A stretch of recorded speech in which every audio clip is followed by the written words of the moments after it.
Hi and welcome back to the Citizen channel, a champion special, guys. Yeah, as we look back at the player ratings, Manchester Evening News on my own for our final game of the 21-22 season. Yes, Manchester City 3, Aston Villa 2. Did you get it on it, guys? The odds show one of my headlines was 3-2, 35-1. Have a go on that? I hope you did. I didn't, but there you go, typical. Yeah, player ratings show City 3, Villa 2, 4 p.m. kickoff, 22nd of May, 2022. So, brilliant. So let's get on with this. Let's have a look at the last season. There will be obviously the stats on the season, so keep your eyes open for that, guys, in the next few days. Obviously, we had a half-yearly one, didn't we, which I think a certain Jack Grealish won from me and the Manchester Evening News. So let's see how it went on for the second half of the season. I don't think he held on to that title. I've not even looked at it yet, guys, but join me for that very soon. But let's get on with this City 3, Villa 2 wonderful game yesterday. Well, it wasn't a wonderful game, was it? Yeah, I'm going to start with a 6.5. I was going to start with a 6 because I don't think it was that impressive, apart from the 3 substitutes. I thought City players didn't play that well yesterday. But hey, we did what we had to do at the end, didn't we? So Stuart Brennan's been a bit meaner. Yeah, I do disagree totally with him on at least 2 or 3 of the marks, which we'll go through now anyway. And you let me know what you think, guys, what your marks were, etc., and any thoughts on your man of the match, stuff like that. Right, so here we go. We'll start with Ederson. We'll start at the back. Stuart said he had no chance at all with either Villa goal. Possibly the first. He got an hand to it. If you get an hand to something, you perhaps could save it, but it's a bit churlish to say that. It wasn't easy. His kicking was perfectly fine, says Stuart. It was. I think there was one where he sort of almost set a goal up, I think, but it didn't quite work out. So Stuart's given a 6, which is okay, but I give him the basic 6.5. So as I say, my mark 6.5. If they played better, we'll get more. If they played slightly worse, they'll get less. And there is at least one player who played a little bit worse, I think, and there's a couple who got away with it, I think, on my scores. So I give him 6.5. Yeah, as I said, I think he could have done better with the first goal, but I think I'd be churlish to sort of mark him below the average.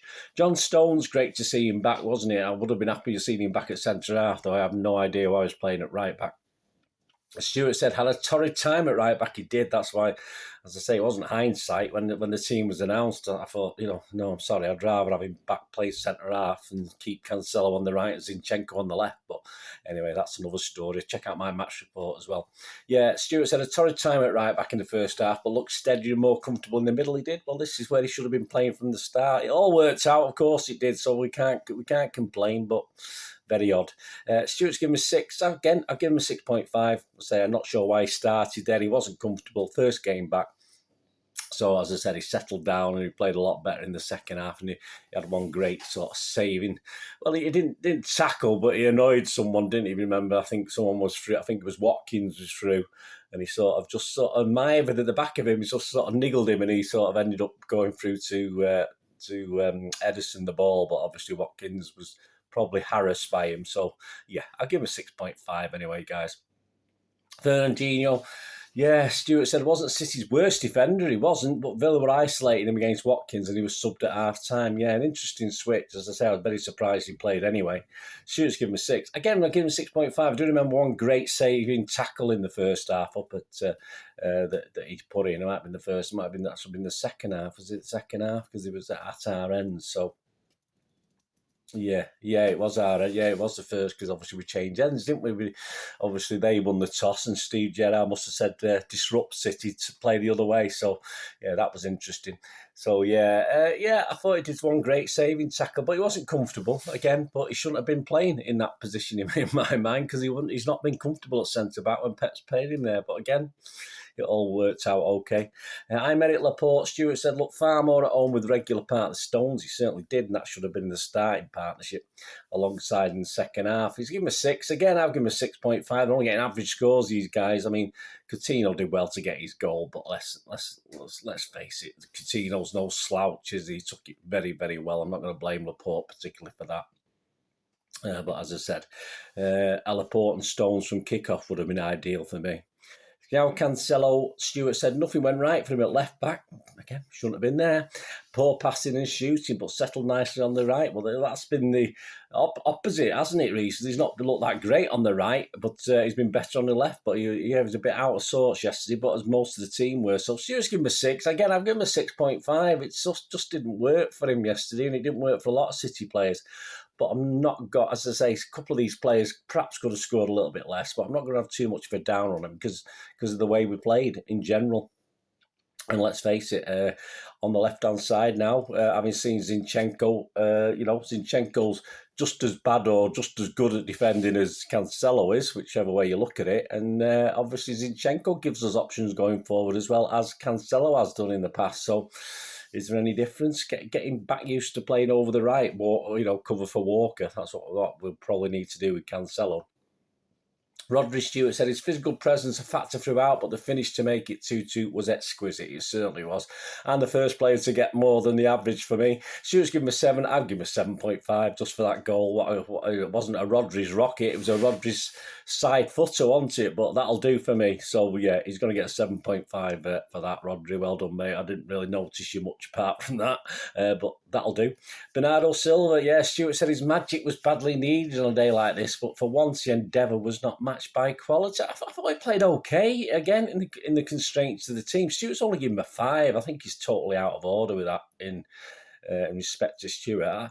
I didn't think he was that bad. I have given him the average. All right, it wasn't brilliant and we got took off, but I think he was working hard. All right, there's no magic, but he wasn't playing in a position to cause any magic. Was KDB causing any magic? Was anybody else doing anything? It's just the team as a whole wasn't. So I thought it was okay, and he was quite rightly. I was a bit surprised when he was taken off, but that's another thing, Pep got it right, didn't he? But could he have, for me, I might have put another Gundogan on and put Bernardo further up the field and stuff like that. But I'm not paid the big bucks, am I? But yeah, I think Stuart's a bit mean with 5, so I've just given the average 6.5. I don't think he was that bad. Kevin De Bruyne, as Stuart said, had a poor game by his standards. Again, he did. He's going from one great game to one dodgy game, but he can always do something, can't he? But when it matters, says Stuart, his burst and delivery won the league. It did. Well, that's it. That's why you have him on the pitch. You can, it's the same with Aguero, 93-20 was crap. He was crap for 59 minutes, wasn't he? And then all of a sudden, you just got that one thing. And that's the same with KDB, which makes, for me, why he was took off against Madrid. Of course, it worked initially, but you think, well, you keep players like that on unless they're injured, and if they're injured, fair enough, but very odd. But anyway, Stuart's given him a 7. Yeah, I'll give him a 7. I'm going to give him I'd say that's a great assist at the end, but obviously that made up for, an average game. So I'll give him a 7 like Stuart. Riyad Mahrez, Stuart said just couldn't get into the game. Was no surprise he was taken off early in the second half. Stuart's given him a 5. I'm not going to quibble that particularly, and he's the only player for me that gets less than 6.5. I just give him a 6. I wasn't as mean as Stuart, but he just didn't get into this game. Just didn't get into it. I had no idea why. As I said, we were pretty poor generally anyway, and he was sort of dragged down to everybody else's level and just perhaps a little bit worse. Gabby Jesus, Stuart said, never stopped working the Villa back line, but his composure deserted him in front of goal. It did. I mean, all right, I watched that one back where he slid in at the back post, and I still think he perhaps could have done better with it. But yeah, Stuart's giving him a 5 again. I think he's just been a bit mean again with Gabby again. It's in a team that wasn't playing well. I thought he did all right. I thought it was fine. And at the end, when we had to waste time, he was a master at it. He's a master wind-up merchant, Jesus. He's annoying. And he wasted 3 or 4 minutes over in the corner with a couple of the other guys very well at the end. So, I mean, Stuart's given him a 5. I just think that's too mean again. I've given him a 6.5. I just thought he was okay. He could have scored. But it was close. As I say, it's one of those, it was sort of stretched for it. It was off the floor, the ball. So with a bit of luck, it would have gone in. He'd got his studs on it. It would have just gone in, but it's just one of those things. But it's not a 5. Definitely not a 5. So I'm going to 6.5 anyway, Gabby Jesus. Phil Foden, Stuart said, some flashes of brilliance, but never in areas that could hurt Villa. We got 7. I think we got a 7 here from Stuart. Was that right? I mean, I might be wrong there, guys. I'll check that and put it on screen because it seemed a bit high. I might have got the scores a bit wrong there. I mean, I give him a 6.5 average. I'll check Stuart. I'll check Stuart's thing. I think it was lower than that. Then again, he says some flashes of brilliance, but never in areas. So he might have given him a 7. I'll check that anyway. It'll be on screen if there's any difference. Yeah, I just thought again wasn't outstanding, but again just played at the level that the rest of the team did. Say he did stuff in other areas of the pitch where he wasn't so dangerous, as Stuart quite rightly said. On to the subs, I mean, these are the big difference, certainly, on the day. Zinchenko for Fern at half-time. Brilliant 45 minutes, says Stuart. He's given him a 9. Yeah, I could have given him a 9, couldn't I? Give him an 8.5. He's only on for half a game. A stunning 45 minutes. As I said, he certainly didn't offer any less than Cancelo in a different sort of way. I think Cancelo's a totally different sort of player, but Zinchenko, they say, he's not great defending, but then again, what left back have we got that can defend? We've only got one left. We've only got Cancelo left who plays left back. So for me, I'd keep Zinchenko all day long. Anyway, Stuart gave him a 9, I give him an 8.5. I thought it was an excellent, brilliant second half performance. Raheem Sterling for Mahrez on 55 minutes, so he played a good chunk of the game. He changed the game, says Stuart. He's given him an 8. Yeah, well, yeah. So I've given him a 7.5. Again, he's only played 30 odd minutes. So great, brilliant cross for that first goal. All right, Gundogan was superb as well. It was just out of the reach of the keeper and the Villa defender at the back, but brilliant. And yeah, he did change the game, and that little bit of pace came in at the time we needed it.